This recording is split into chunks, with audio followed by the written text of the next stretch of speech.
Hey everyone, welcome to the Hornet King channel, and in this video I'll be removing a massive German yellow jacket colony decided to make its nest in this client's home. This nest was built inside this client's ceiling, and it had thousands of yellow jackets inside, and I mean thousands. And I had to cut out the drywall and pull the nest down and bring it home and feed it to my animals. My chickens, my emus, and my rhea. Here's the video, check it out. I'm the Hornet King, and I removed some incredible and insane wasp nests.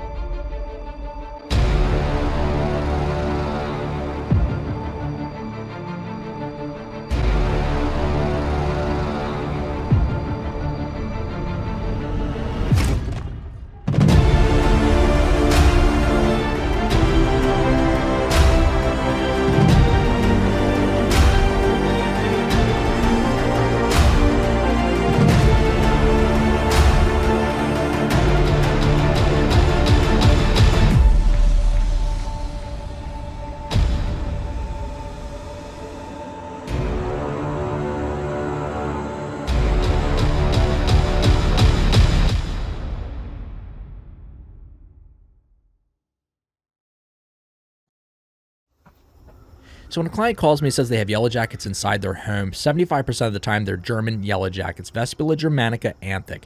They are a cavity nest building yellow jacket species, and they make some of the largest nests that I deal with here in PA.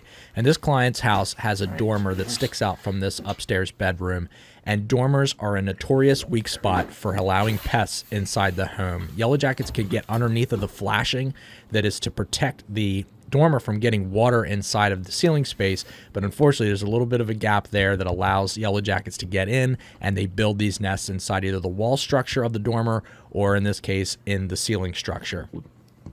This whole thing's soft.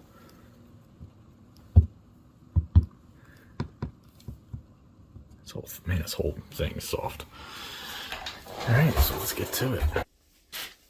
So this yellow jacket's nest has been here for quite some time, and the client knew about it. They could hear the chewing, they could hear the buzzing, and they kind of just let it go. And this colony has chewed down so much of the drywall, it is nothing but paint and paper. I don't just use my knife. This is so soft.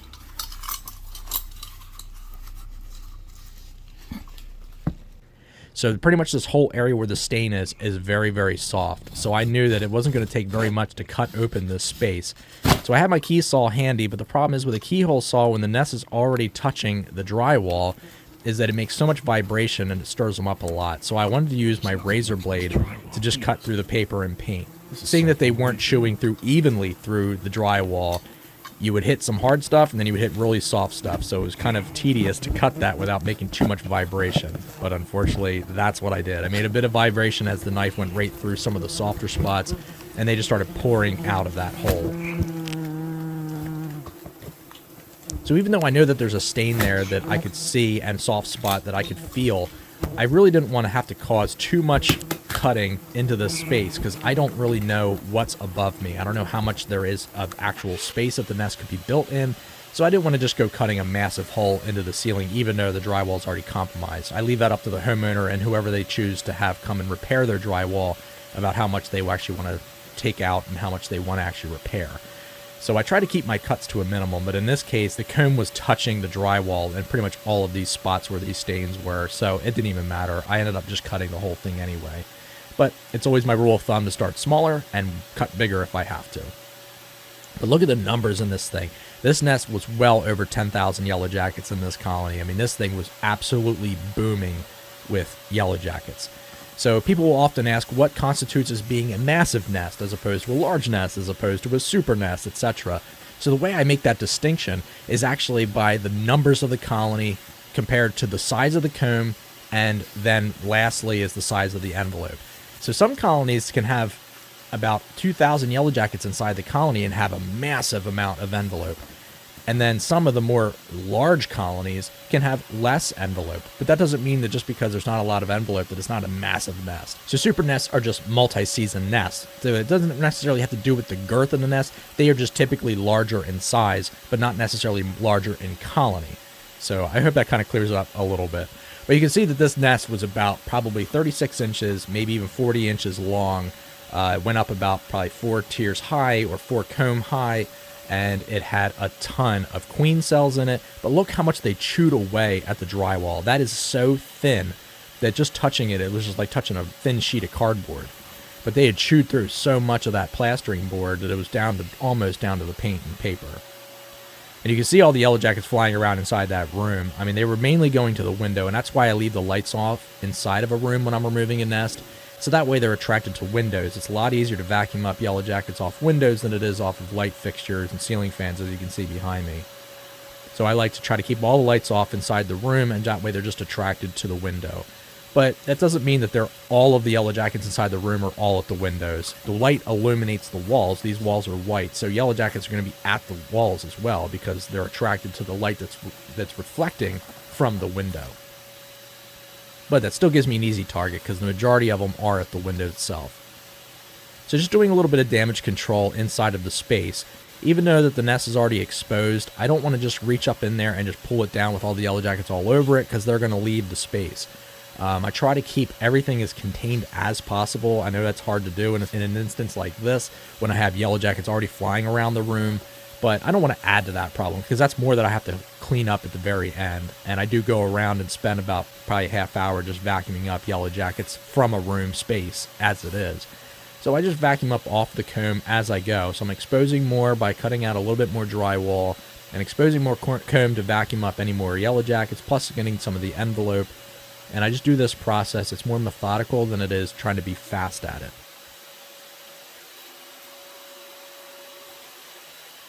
But look at all these yellow jackets already at that window, and some flying around at the ceiling and at the walls. But again, mostly they're trying to get outside.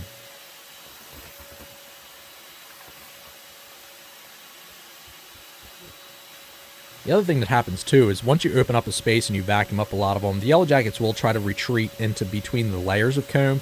But once you leave that nest exposed for a little spell and you're not vacuuming, not touching it anymore, they will come back out and crawl in the outside bottom layers of comb. So then you just vacuum up more of them. So I was kind of bouncing down between vacuuming some of the stuff up underneath the ladder and then coming back up and then vacuuming more off the comb before I started pulling it down. And of course, this isn't the same process every time I do a nest like this. Sometimes it is easier just to go up and just bag the nest as quick as you can and get the whole thing down and then vacuum up inside of a space. Like if I'm doing an attic removal, that's pretty much what I do. It's just easier to be really, really quick about it and just try to bag it from underneath of insulation batting, as opposed to a case like this when you're cutting into someone's living space. You want to try to be a little bit more methodical and really kind of consider the client's going to have to live in this space after you leave. So to be more accurate, by vacuuming up more of the adults as you go, rather than just pulling the whole thing down and then they're sporadically scurrying through either the space itself or they're getting down in the living space and they're hiding underneath of, there's a lot of stuff in this guy's room. So, they'd be hiding in between furniture or underneath the furniture or in boxes or whatever. So I just try to get as many as I can while I'm removing the nest. So the comb breaks in half here, so this obviously isn't the entire length of comb. But look how many adults are on this thing. I mean, this thing was just booming. It was a freaking metropolis of German yellow jacket. So this is just a second shot showing the same part coming off of the inside of that space.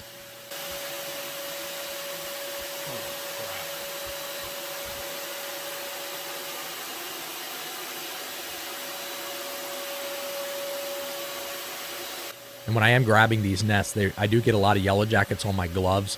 So even though these German yellow jackets aren't clingers, even when you're touching the nest and you're pulling the nest down, they're still going to latch onto your gloves, just not as bad as, say, southern yellow jackets or eastern yellow jackets. So there's a lot of envelope caked up inside of here, and people will ask why some nests have a ton of envelope and why some don't have a lot of envelope. It's really dictated by the space. So when I did that Amish nest removal in my last video, it had a ton of envelope because that space was so big. But with this removal, this nest was actually built inside of a really tight cavity, so they were really limited to space. So they may have built envelope around that thing initially, but as the comb got bigger, they had to expand it, so they started chewing away the envelope until it was really just where it was touching the sides, and then the envelope was just spanned from each rafter and all the way down to the drywall. But look at the size of this thing. I mean, this part of the nest obviously had the most concentration of yellow jackets in it. and it was just packed. That side of the nest was the one it was touching where the exit was, or entrance. So there was a lot more yellow jackets from coming in from outside and then wanting to leave from that spot too. So that's where this one was obviously a lot more densely packed with yellow jackets than the other side. And you can see this side too has a lot more of the worker cells as opposed to the queen cells in it.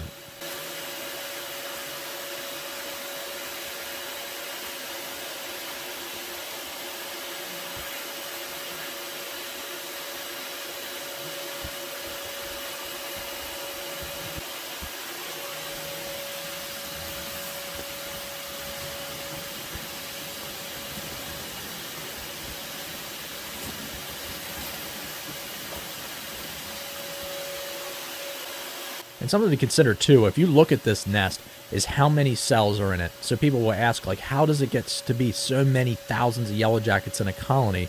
Well, they're building so much comb, and per square inch of comb, you're going to have so many cells packed within that square inch. There are tons and tons of cells that the queen is constantly laying eggs into. And towards the end of the season, not only is the single queen laying eggs, but so is her daughters. Her sterile female daughters are also laying eggs, which will become males. So each one of those cells represents one hatched worker that has come out of there and is added to the population. So you times that by how many layers of comb, and you get thousands of yellow jackets in these colonies. And a lot of cells are reused as well. So what might have hatched out a female worker towards the beginning of the season would have then hatched out a new male by the end of the season. So these cells are oftentimes being reused. All right, so just doing some more damage control, just trying to tidy up before I get ready to seal up this space and remove a lot of the envelope out of here. But look at this pile of chewed up drywall that's sitting here. Look at that.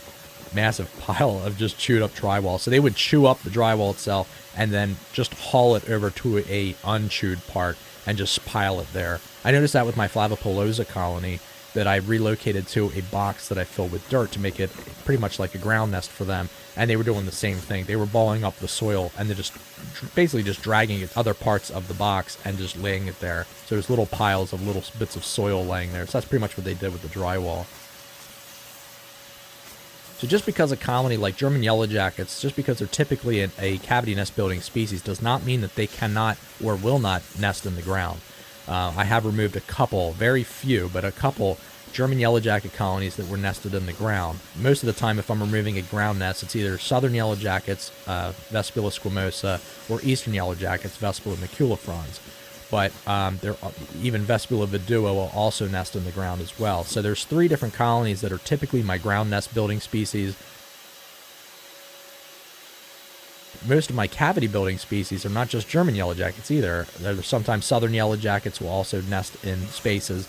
Also Vespula maculifrons and Vespula vidua will all nest inside of cavity spaces as well. So it really just depends on the queen and where she decides to start building her colony in the beginning of spring. If she finds a really easily accessible rodent tunnel inside the ground, she's going to be more likely to nest there because she found that and it's very enticing to her to build her nest there.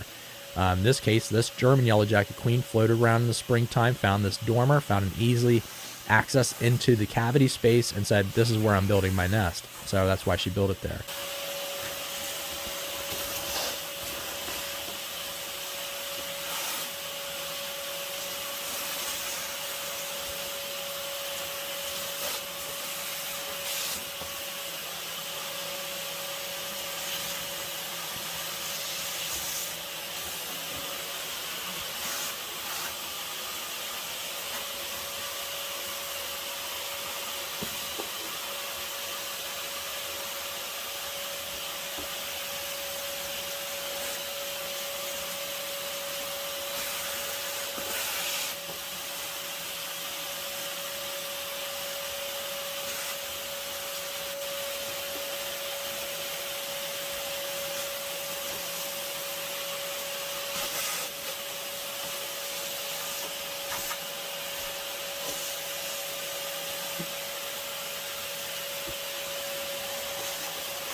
So I use a bit of black flag inside of the cavity space, and that's really just to deter the ones that may be outside foraging to come back. And once they do come back to the original entranceway, they will be deterred from going into the cavity space. And that pretty much just forces them to stay outside. And they will die outside. They will not go off and find another place to live or join another colony. These are common things I read in the comments. They will not do that. They are solely dedicated to this colony. And if they can't get into this space, they're going to try to fight to get in. If they do, they're going to get the spray on them. It'll kill them. But in most cases, it just deters them from going in the first place.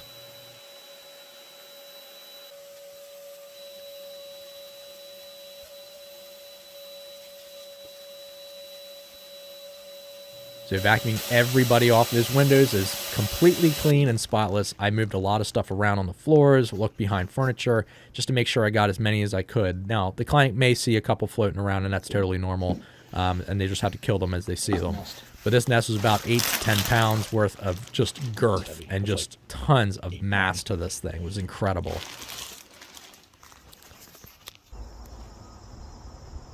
A few floating around up there, but definitely not near as many as there were. So real quick, I'm in another client's house. I'm going to empty out the vacuum contents. So most of the times when I get to my next client's house, I will open up the vacuum and bag up the remaining individuals inside of the nest that are still alive. And with a nest like that one, there are a ton of yellow jackets that are still alive. So they do have to die by the heat. And usually what happens is they overheat inside of these bags and they die pretty quick. It's pretty barbaric to have to do that, but there's really no other way to do that. I don't like to put any toxins inside my vacuum because I don't want to blow that around someone else's house when I turn it on to vacuum up their nest. So I try to keep any kind of chemicals outside of my vacuum. So in this case, I just bag it up and just put it and just tightly wrap it. And I usually do double bag it because they will try to chew through if they don't get hot enough fast enough.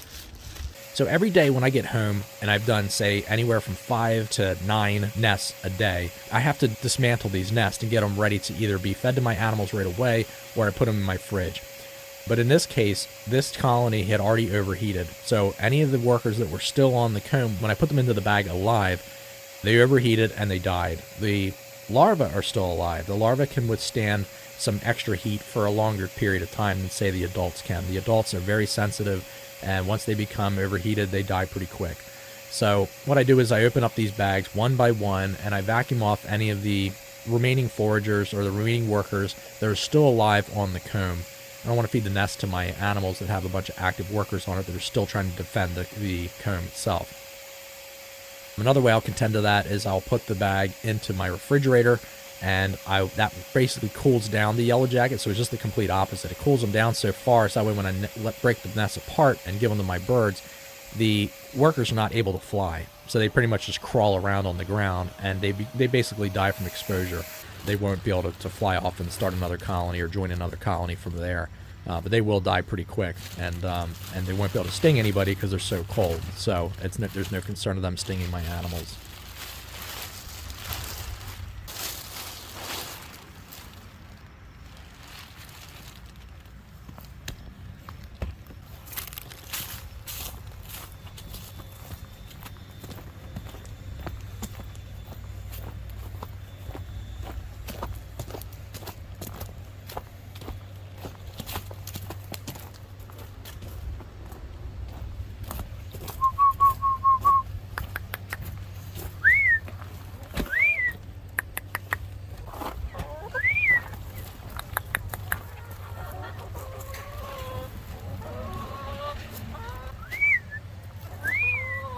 Oh, rhea. Oh, little red birdies.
They're good birdies?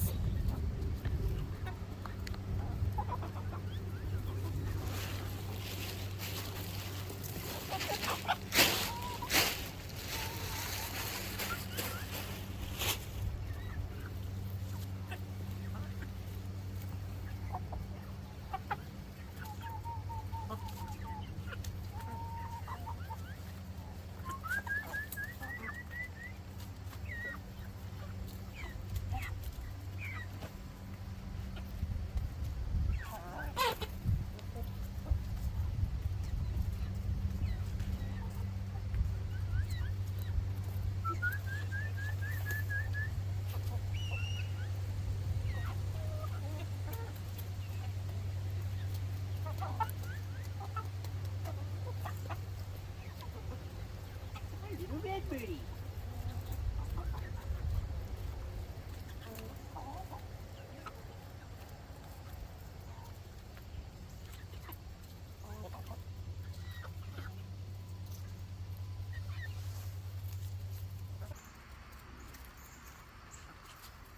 Can I help you?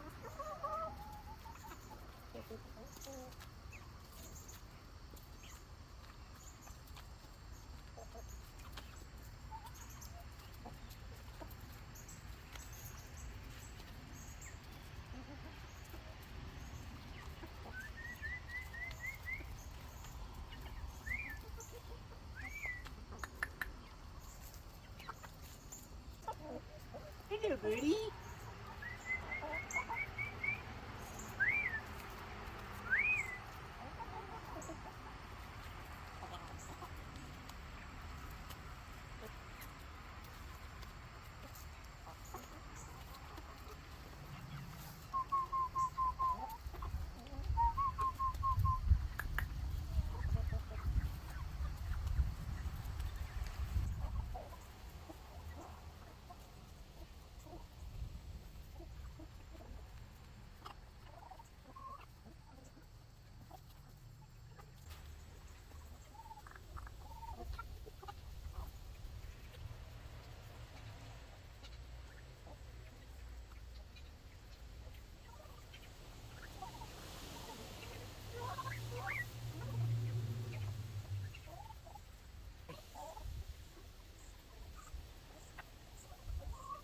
Stop it.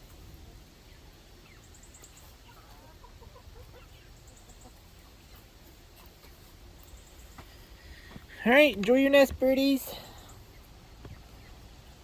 Enjoy the spoils. Alright everyone, thank you so much for tuning in to check out this video. If you guys enjoyed this content, drop in the comments, let me know what you think. If you have any suggestions for future videos or something you'd like to see me cover in an upcoming video, also drop in the comments, let me know.